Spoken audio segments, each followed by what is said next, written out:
We'll talk later, Williams. Looking forward to it, Skipper. Commander, good to see you. You've been with CSEC a while. Have you seen much action? Well, not as much as you, but yeah, I've seen some interesting things. I'll bet you have. Anything in particular that stands out? I remember this Solarian geneticist I was sent to investigate. That case was a bit disturbing. What happened? Why were you investigating them? I was tasked with tracking black market trade on the Citadel. Most of it harmless, nothing I needed to pursue. But during the course of my investigation, I noticed an increase in the trade of body parts, organs mostly. We usually get a few of those, but not the numbers I was seeing. We weren't sure if there was a new black market lab or if some freak was harvesting organs from citizens. You've seen this before on the Citadel? Every so often, some lab sells unwanted parts through the black market, but they're not as bad as the psychos. I remember this one L-Corps diplomat we caught in my first year on the job. He was hacking people up and selling their organs. Had the station in a bit of a panic. But this case wasn't that clear-cut. Turns out there was more going on than we first realized. So how did you figure out what was happening? First, we got a hold of a sample and ran DNA tests. The weird thing was, the match led us to a Turian who was still alive and was very convinced he'd never lost his liver. After a bit of digging, I discovered this Turian worked briefly for Dr. Salion, the geneticist.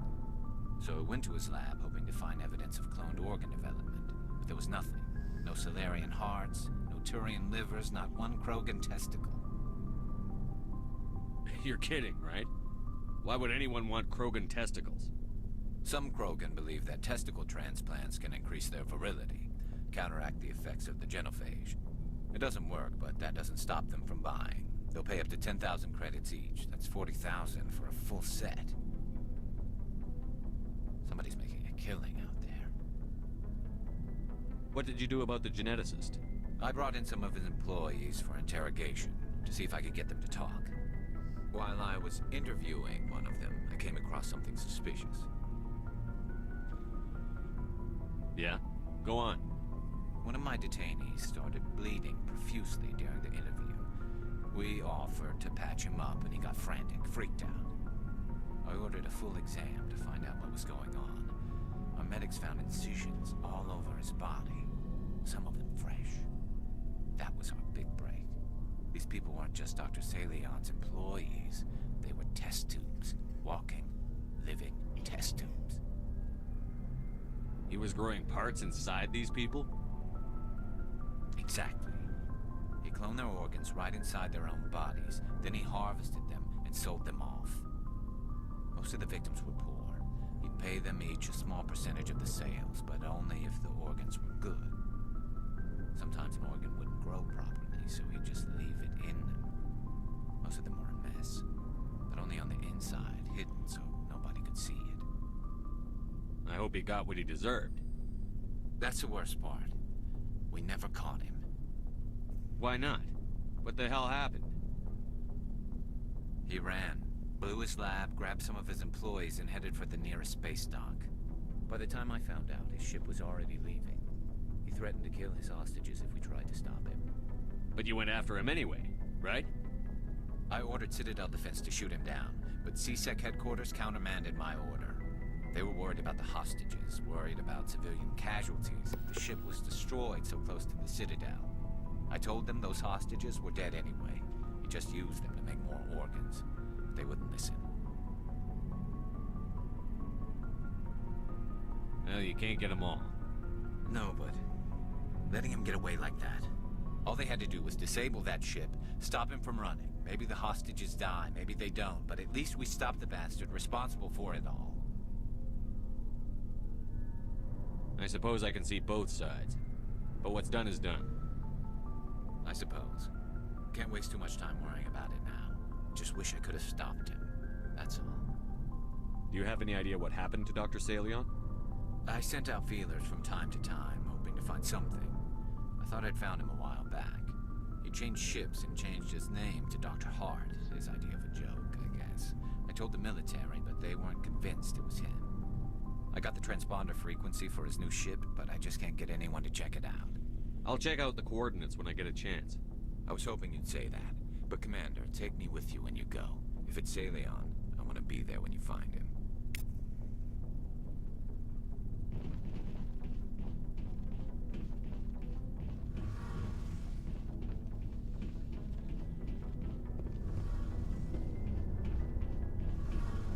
Shepard, I'm glad you're here. Good to see you smiling again, so to speak. I'm sleeping much better now. I guess I'm getting used to how quiet your ship is. I still think a lot about my pilgrimage, though. I know Theron's our top priority, but with all the worlds we go to, I was hoping to find something to bring back to the flotilla. We've still got a long way to go. You'll find something to take back. Yes, but it cannot just be some derelict ship my people can use for salvage. It has to be more than that. There's a lot expected of me. What's so special about you? It's my father. He's the senior member of the Admiralty Board. He's one of only 5 people who can overrule the decisions of the Conclave for the good of the migrant fleet. My father is responsible for the lives of 17 million people. Our entire race is in his hands, and I'm his only child. So are you some kind of heir to the Quarian throne or something? No, it doesn't work that way. My father's position isn't hereditary. I'll probably never serve on the Admiralty Board myself. Officially, I'm just the same as any other citizen. But it doesn't work that way in practice. People have always treated me differently because of who my father is. It must be tough on you. My people place a high value on family and ancestry. There's an unspoken expectation that I'll live up to my father's example. Everyone's waiting for me to do something great on my pilgrimage. Something that will forever change our lives for the better. If I don't, it's like I failed, and that reflects badly on both me and my father. The work you're doing here is more important than anything any Quarian has ever done before. Yes, I know. But you have to understand Quarian culture. We're a very insular society. The events beyond the flotilla don't much matter to the average citizen. Our greatest dream is that one day, we'll return to our homeworld and drive out the Geth. But even if we stop Saren, that's not going to happen. There's still millions of Geth behind the veil. Until they're gone, our exile will continue. What would you need to bring back to make everyone happy? Something that would help us better understand the Geth. They've changed significantly since the exile. They've continued to evolve. We've done our best to study them, but it's not easy. They're very reclusive. Until recently, they never went beyond the borders of the Veil. And all the Geth we run into now are under Saren's control. We'd need to find Geth operating on their own, independently. But I don't want this to get in the way of our mission, Shepard. First, we stop Saren. Then I'll worry about my own problems. I should go. See you later.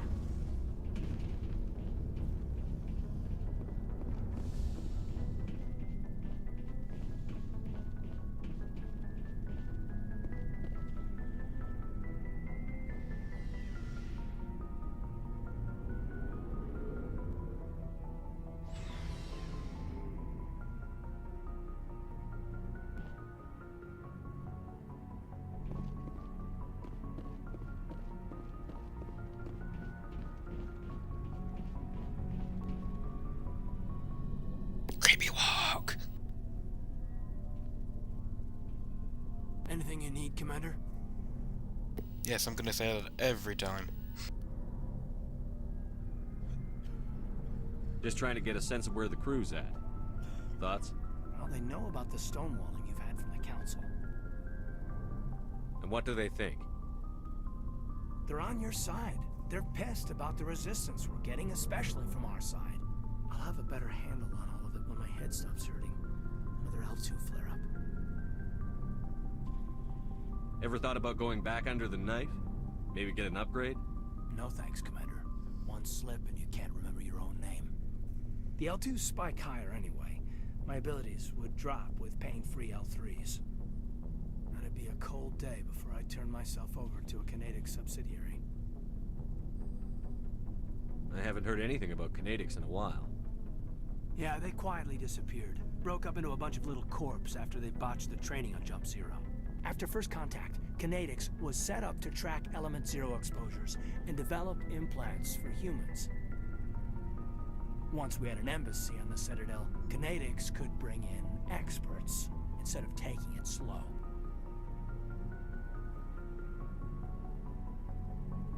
The only experts would have to be aliens.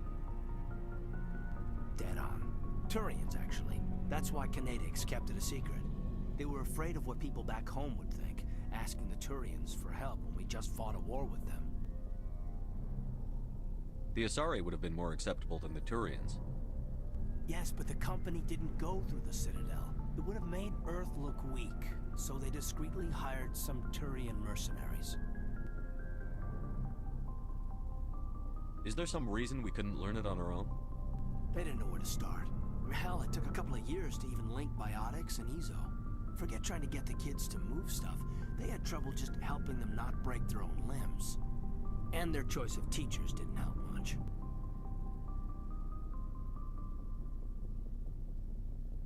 I'm sure Kinetics did what they thought was best. It wasn't best for us.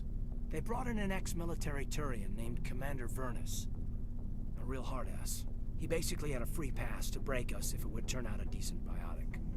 Kind of spiraled from there, Commander. Did he ever face charges for that? He got his, yeah. But like everything else at Jump Zero, it was under the table. The less said, the better. Anyway, this is ancient stuff. I walked it off a long time ago. I should get back to my duties, Commander. We're here to make history, not rehash it. What's your opinion on the last mission? Dr. Tassoni. Seems like a sweet girl. I mean, if you like the bookish sort. We'll talk another time, Lieutenant. Commander?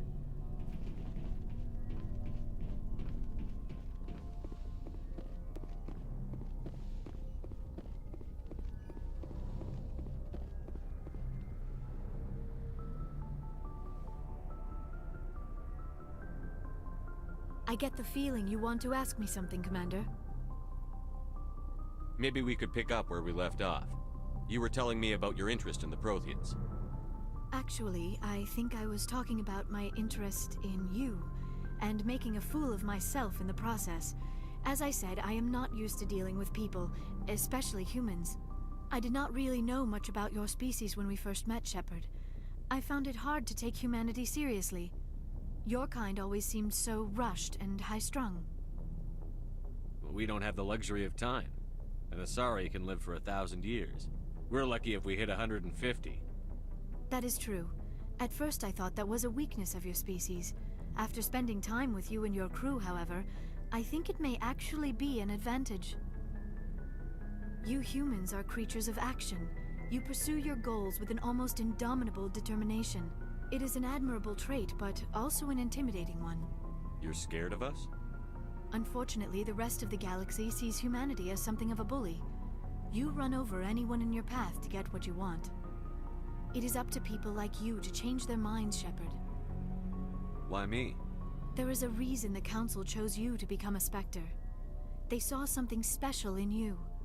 The best of what humanity has to offer. I looked into your history. I know what you did during the Blitz. It was a remarkable display of courage and heroism. You didn't need to go behind my back. I would have told you whatever you wanted to know. I apologize, Commander. After our last conversation, I was afraid I would say something stupid again. I wanted to know more about you. To understand what made you into the man you are. There is something compelling about you, Shepard. You're interested in me because of my visions. You just want to know more about the Protheans. I admit, your connection to the Protheans had something to do with my initial interest, but it has grown beyond that. You intrigue me, Shepard, but I was not sure if it was appropriate to act on my feelings. I thought there might already be a relationship between you and Chief Williams. Williams and I are just friends, nothing more. My mistake, then. I am not as adept at understanding human relationships as I thought. But what about us, Shepard? Is there a mutual attraction, or was I wrong about that too?